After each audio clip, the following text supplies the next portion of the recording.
while you can, while you still can get some. Buy 2 boxes, shoot one. So if all you had the money to do is buy 4 boxes, shoot 2, save 2, store 2. Next time you go to the range, buy 2 or 3 more, shoot half of it, store the rest. That way you're accumulating your ammo over time and it's not costing you all in one lump. And if you know that they're fixing to restrict that, or this thing goes into effect where they're gonna put the codes on there or whatnot, get what you can. If you gotta get codes, you gotta get codes. What do you mean by codes?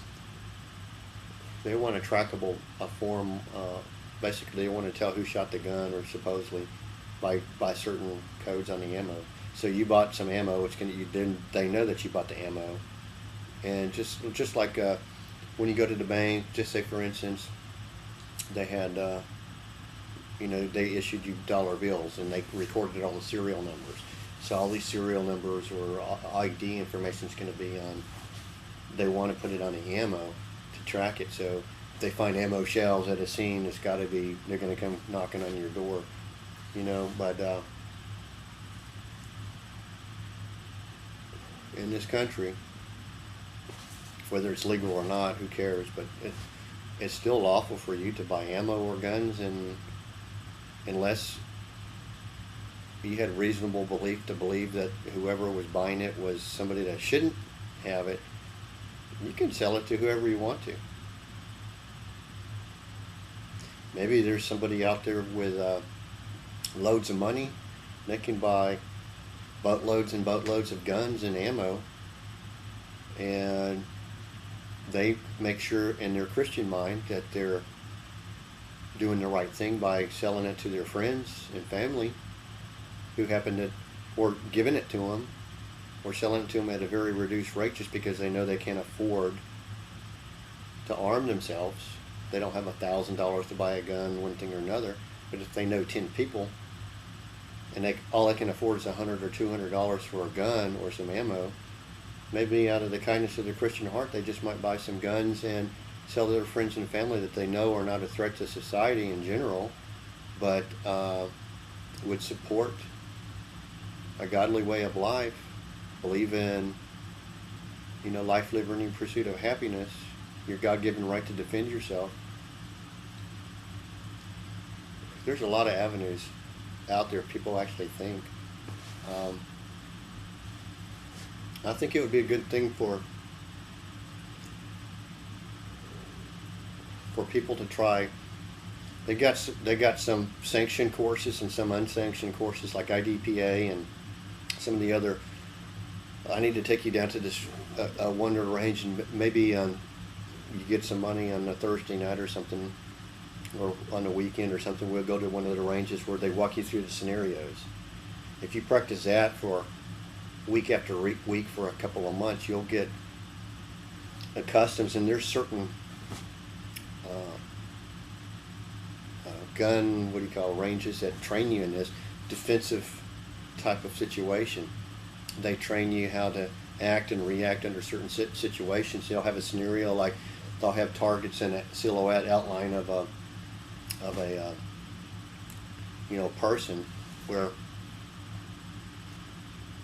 there might be one good person in there that's a hostage or one thing or another, and one on the side, the other one on the side, and another one over here, and your job is to go in there and whatever they tell you to do. They already have a scenario. Double tap one, like 2 to the chest, or depending on how it's laid out, you might go single tap, single tap, single tap, double tap, and then finish up, or double tap one to the head, one thing or another. They got all these scenarios, but they record your time and you compete against other people that are there at that time, and so where you kind of rank yourself, see where you do, and it's not necessarily hitting the bullseye, but it's a defensive type of situation. They got a lot of different scenarios out there like that. Get some training on your guns if you don't already have it. If you have to, get a 22 or even a BB gun. Get some BB. That's how, like my uncle. He came back from Nam. He served several tours over there. He was in the Army in the service years before that, but they transferred him over to Nam, and he spent several tours over there. He came back kind of whacked out, nervous about everything, carrying guns and explosives, and he even set some explosives there and made me deactivate them and all. But where I got a lot of my skill at shooting was shooting hundreds and hundreds and hundreds of thousands of rounds of BBs and pellets. We used to play, at first I started out with like 100 in a tube, like the old Daisy guns. Right.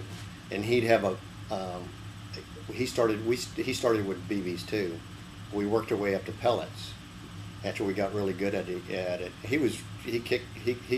He swept the floor with me for a while, but after a short period of time, I got better and better. Then I would get down to 50, and then 20, and then 10, and then it would be even. We'd either play with 10 bullets or BBs, or we'd play with one. And sometimes we'd play all day, hunting each other, and to get a good kill shot. We had some restrictions, but it was almost unlimited. We just didn't shoot in the balls or in the face, but anywhere else was open game. And a lot of times we were out there in the summer in jackets because it hurts to get hit by a BB or a pellet. Now, a lot of people listening to that description would be horrified. Maybe so, but it was fun, and it was training.